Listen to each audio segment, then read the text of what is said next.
Mon Seigneur et mon Dieu, je crois de tout mon cœur que tu es ici, que tu me vois, que tu m'entends. Je t'adore à genoux devant toi. Je te demande le pardon de mes péchés et ton aide pour faire de mon mieux ces moments de prière. Marie, ma Mère Immaculée, Saint Joseph et mon ange gardien, intercédez pour moi. Viens Jésus, viens, prince de la paix. D'ici 20 ans, si tu le suis par l'app ou par les réseaux sociaux, peut-être t'étais un peu intrigué par ce titre avec lequel l'audio s'affiche. Alors ne t'attends pas à des pronostics bon marché, mais si tu m'accompagnes dans ces moments de prière, tu verras où j'en veux arriver. Il y a aussi beaucoup d'auditeurs, je le sais, qui prient avec nous, pour lesquels le titre ne s'affiche pas, parce qu'ils nous suivent par la radio. Alors je profite pour les saluer, notamment ceux qui nous écoutent à travers la Radio Nationale Catholique de la Côte d'Ivoire, nombreux, et aussi Radio Maria Congo, pour n'en mentionner que quelques-unes. Alors cette histoire des 20 ans, ça vient d'un événement auquel j'ai participé la semaine passée. C'était les funérailles d'un grand homme, un mythe local, ici en Suisse romande. C'était l'abbé Henri Barby, qui est décédé à l'âge de 101. 101, donc un siècle plus un an. Et bon, l'abbé Barby qui a été assez actif jusqu'à il y a à peu près 2 ans. Donc oui, avec ses 99 ans, il habitait encore dans son appartement, il continuait d'aller ici, là, remplacer d'autres prêtres pour la messe, confesser, accompagner des groupes. Il participait même à une récollection qu'on a pour les prêtres. Donc voilà, en fait, seulement au seuil de ses 100 ans, il a dû déménager à un home pour des gens âgés parce que il commençait à perdre un peu la tête. Mais jusque-là, il n'a pas arrêté. Et il était content de pouvoir continuer à rendre service. Eh bien, évidemment, les prêtres ont la retraite, comme tout le monde, mais Jésus, comme c'est beau de voir, que ce soit des prêtres ou d'autres gens, de voir comme lorsqu'ils arrivent à l'âge de la retraite, ils continuent à avoir l'agenda plein de choses à faire. Des choses qu'ils n'avaient pas vraiment pu faire jusque-là, hobbies, rêves, voyages, mais aussi plein de services qu'ils peuvent désormais rendre aux autres. Déjà, les grands-parents, qui font ces grands services d'être là pour leurs enfants et leurs grands-enfants. Mais puis aussi, des professionnels de toutes les branches qui peuvent désormais s'engager dans des projets qui ont besoin de bénévoles.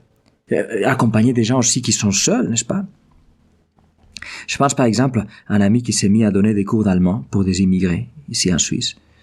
Ou un médecin qui a commencé à faire des séjours au Congo pour aider à consolider un centre hospitalier là-bas avec toute son expérience, son expertise.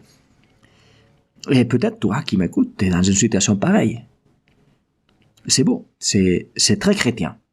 Parce que c'est concevoir sa vie comme un service, comme un don, jusqu'à la fin. Savoir que je suis là pour les autres, que je suis là pour donner ce que j'ai reçu. Et comme nous le dit Saint Paul, il y a plus de joie à donner qu'à recevoir. Et ça, comme je dis, jusqu'à la fin. La fin qui ne sera que le début. Parce que dans le ciel, ce qui fera notre joie, c'est de vivre les uns pour les autres. Et ça me ramène à l'abbé Henri. On était une trentaine de prêtres pour lui dire le dernier adieu. Et il y avait aussi l'évêque qui a raconté cette anecdote. Raconté qu'une fois il est allé célébrer des confirmations à l'école dont l'abbé Henri était l'aumônier. Et à un certain moment, il a dit, dans son style souvent très direct, il a dit « si vous voulez voir comme c'est possible d'être heureux en étant prêtre, il vous suffit de regarder l'abbé Barby, qui était là. » Et il racontait que tout le monde s'était mis spontanément à applaudir, comme quoi personne n'en avait les moindres doutes. Eh bien, avec ces souvenirs et d'autres en tête, à la fin de la messe, on voyait les gens qui passaient devant le cercueil pour faire les honneurs. Et Jean-Marie, un ami prêtre qui était à mes côtés, me dit « T'as vu cette famille-là? 4 garçons. » Et je lui dis « Tu les connais? » Non, mais là, il y a de quoi nourrir les séminaires, n'est-ce pas? Et en effet, il faut rêver. Il faut rêver des séminaristes, mais aussi il faut rêver des saints-pères les mères de famille. Et ben, ensuite me dit, Jean-Marie, mon confrère, me dit, tu sais, là maintenant, on est dans l'épreuve. Il y a tout qui tremble. Mais d'ici 20 ans, il y aura une floraison. Moi, disait-il, moi probablement, je ne verrai pas ça. Mais toi? Alors là, je l'ai taquiné. Je lui ai dit, bien sûr que tu verras ça. Il a déjà 60 ans, même s'il ne le fait pas, entre autres parce qu'il a un esprit jeune. Eh bien, j'espère, Jésus, que tu vas nous le garder encore un bon moment. Au moins si longtemps que l'abbé Henri. Mais tu sais, ce qui m'a frappé, à ce moment-là, c'est l'assurance de prophète avec laquelle il m'a dit ça. Maintenant, c'est l'épreuve, mais d'ici 20 ans, tu verras, il y aura une floraison. C'est la même assurance que nous retrouvons chez les prophètes Isaïe, que nous écoutons pendant ces jours. Jamais nation contre nation n'élèvera l'épée. Ils n'apprendront plus la guerre. Il n'y aura plus de mal ni de corruption sur toute ma montagne sainte, car la connaissance du Seigneur remplira les pays. Le Seigneur Dieu essuiera les larmes sur tous les visages. Et encore aujourd'hui, nous dit le prophète Isaïe, nous avons une ville forte. Et par contraste, le Seigneur a humilié la cité inaccessible, l'a humilié jusqu'à terre, et lui a fait mordre la poussière. Évidemment, cette montagne, cette ville forte qui arrive là où elle ne semblait pas pouvoir arriver, qui humilie la cité inaccessible, c'est l'Église, c'est le royaume de Dieu. Alors je me disais que si on en restait à ce qu'on entend par ici et par là, à ce qu'on voit dans les nouvelles, au manque de vocation au sacerdoce, au moins ici en Europe, etc., etc., on devrait se dire qu'on est au bord du naufrage, comme les apôtres semblaient l'être pendant la tempête au lac. Mais Jésus était sur la barque. Malgré tout, Jésus était sur la barque. Et donc l'Église, en fait, a été plein de fois au bord du naufrage. Et ensuite, elle s'en sort.